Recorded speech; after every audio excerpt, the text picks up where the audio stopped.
नमस्कार, मैं अम्बे वर्मा और आप देख रहे हैं इंडिया टीवी न्यूज। तो चलिए आगे बढ़ते हैं कुछ खास खबरों की ओर। राजद के वरिष्ठ नेता व राष्ट्रीय प्रवक्ता मनोज झा ने आज संवाददाताओं को संबोधित करते हुए बिहार में नीतीश कुमार के नेतृत्व बनी नई सरकार पर हमला बोला और कहा कि नीतीश कुमार के 17 साल बनाम महागठबंधन के 17 महीने की सरकार ने जो कुछ किया वह सबके सामने है और उसे जनता के सामने रखा जाएगा। उन्होंने कहा कि पूर्व डिप्टी सीएम तेजस्वी यादव ने नीतीश कुमार के सामने बस एक ही शर्त रखा था, युवाओं को रोजगार, जिस पर वह काम कर रहे थे। लेकिन अब जबकि नीतीश कुमार भाजपा के साथ सरकार बना ली है, तब भी राष्ट्रीय जनता दल का एक ही मिशन है, युवाओं को आगे बढ़ने का और उन्हें रोजगार देने का रास्ता तैयार करना। इस मौके पर उन्होंने महागठबंधन सरकार के दौरान हर स्तर पर प्रत्येक क्षेत्र में जो कुछ भी काम हुआ है उसे गिनाया और कहा कि स्वास्थ्य के क्षेत्र से लेकर अन्य विभाग, जिसमें राष्ट्रीय जनता दल के अन्य विभागों में भी जितना कम महागठबंधन की सरकार ने किया है उतना नहीं हुआ था, लेकिन यह अभियान जारी रहेगा। इस अवसर पर उन्होंने मुख्यमंत्री नीतीश कुमार को जमकर कोसा और कहा कि उन्होंने बीच में ही बाधा डाल दी, वरना विकास का जो महागठबंधन के साथ वादा कर सरकार चल रही थी उसका राज्य की जनता को काफी लाभ मिलता। चेयरमैन प्रसाद कुमार सिंह की खास रिपोर्ट। मैं सिर्फ इतना कहना चाहता हूँ, आप सब जानते हैं बिहार में कि तेजस्वी जी ने इस बात को उठाया, फिर नीतीश जी ने उनसे मुलाकात की, आप सबको पता है, बंद कमरे में। उसके बाद नीतीश जी दिल्ली तक गए, तेजस्वी जी ने ही प्रधानमंत्री के समक्ष सारी बातें रखी, प्रधानमंत्री जी की चुप्पी भी ऐतिहासिक दस्तावेज। और उसके बाद जो कुछ हुआ, जनगणना संपन्न हुई, कोर्ट में कौन गया था मुझे बताइए? भाजपा गई थी ना। सॉलिसिटर जनरल कौन है? कौन अपॉइंट करता है सॉलिसिटर जनरल? वो क्यों गए थे? रोकने के लिए। तो बच्चा बच्चा जानता है, और बच्चों की बच्चा बच्चा जानता है, तो हमें कहने की जरूरत नहीं है। Thank you.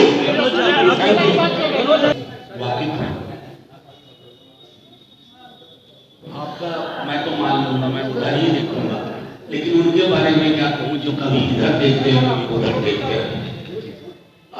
मेरा मानना है कि थोड़ी चीजें ऐतिहासिक परिप्रेक्ष्य में बात की जाए। माननीय मुख्यमंत्री, जो तब भी मुख्यमंत्री थे 2022 में, अब भी हैं, जब उन्होंने लालू जी और हमारे नेता तेजस्वी जी को अप्रोच किया कि हमारी पार्टी को भाजपा तोड़ने की कोशिश कर रही है, मैं बड़ा परेशान हूँ, असहज हूँ। आप सब जानते हैं लालू जी विशाल हृदय है, उनको लगा ये तो हमारे ही परिवार का हिस्सा है, एक वक्त इनको प्रोटेक्ट किया है। लेकिन तेजस्वी जी की एक शर्त थी, और वो शर्त साफ थी, अगर हम आपके साथ आते हैं तो मेरा पहली प्राथमिकता होगी बिहार के युवाओं को रोजगार देने की, नौकरी देने की।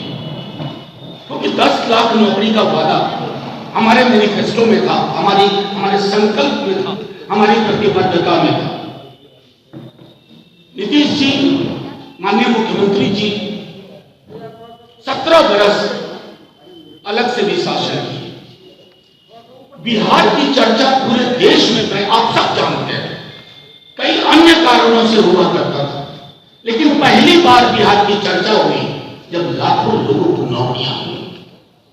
ये उनका कमिटमेंट था। 17 महीने रहे वो, 4 लाख से ऊपर नौकरियां मिली।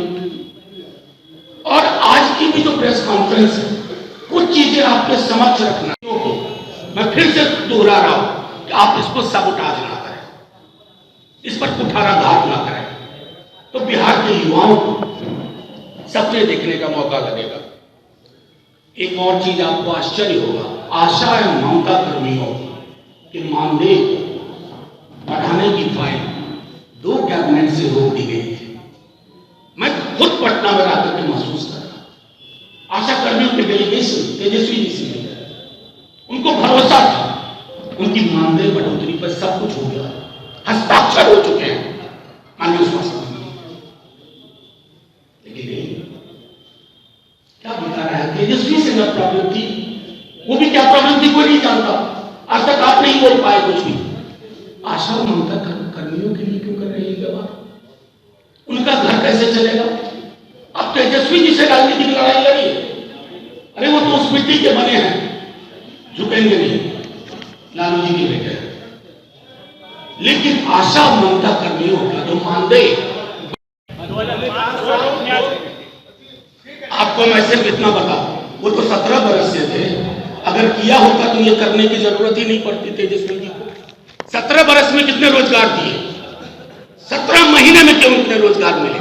एक बच्चा जानता है बिहार का कि तेजस्वी का एजेंडा था बेरोजगारी यात्रा के बाद से ही ये कमिटमेंट था, कमाई दवाई सिंचाई, और उस एजेंडे को हमने खोया नहीं। जब आप चल के आए कि हमको बचा लीजिए, प्रोटेक्ट करिए, तेजस्वी जी की पहली शर्त नौकरी नौकरी नौकरी, और उस शर्त को 17 महीने में जितना तेजी से पूरा कर सकते थे, और जो कुछ वो साइन करके निकले हैं, फाइल जिनकी तैयार है, जिसको कैबिनेट में नहीं लाया जा रहा, उनका जिक्र मैंने आपके समक्ष किया। 2015 के बाद 2022 हुआ, ये 2005 के बाद 2015 हुआ, 2015 के बाद 2022 हुआ, और 2005 में जिन बच्चों का जन्म हुआ है वो वोटर नौकरी ढूंढ रहे हैं, उन्हें नौकरी दीजिए। इतिहास की विस्मृतियों में, गलत स्मृतियों में मत उलझाइए।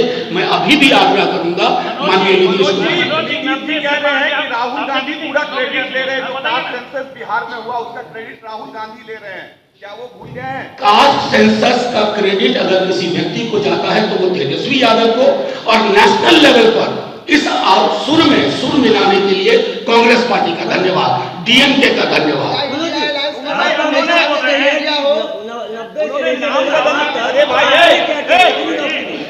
नाम बदलने को लेकर नाम रखा गया था इंडिया अलायंस, जो नाम रखा गया था इंडिया है, नाम को लेकर भी नीतीश जी ने कहा एक व्यक्ति एक बार में पूछिए, मैं पहले उनका सवाल ले लूं, फिर आप तक आऊंगा, परेशान ना हो, ले लूंगा सवाल। इंडिया अलायंस जो नाम रखा गया था उसको लेकर नीतीश कुमार बोल रहे कि इसको नाम बदलने के लिए भी हमने बोला था।